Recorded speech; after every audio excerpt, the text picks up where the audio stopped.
তো হ্যালো গাইসলা, তোমার কেমন ছন? আশা করি তোমার সবাই ভালো ছন আর আমিও ভালো আছি। তো আজি 28 নভেম্বরের দিন। তো সকাল সকাল ঠান্ডাও বইছে, ঠান্ডা আসে গেছে মোটামুটি। তো সকাল সকাল বেলাটা উঠে গেছে, হালকা হালকা রৌদ্র নিকলে গেছে। তো প্রতি বছরের মতো এগারোটা বছরত আমার কালাইয়ের গাছটা কালাই ফুলিছে। তো আমার সকাল সকাল লাগে বইছি কালাই তুলিবা। তো আমার এটা কালাইয়ের গাছ 3 বছরের পুরানা। 3 বছর থেকে আমার এটা কালাইয়ের গাছত কালাই খাচ্ছি।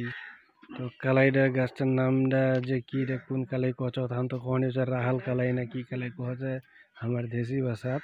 তো মুই তো তখন কহনি পাচ্ছি, কিন্তু কালাই তুলিছি ভেল্লা বড়া খামইলা।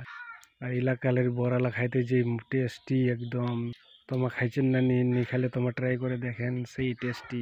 আর এটা গাছটা হলো আমার পুরা লাকি গাছ। তো থ্যাংক ইউ, গুড।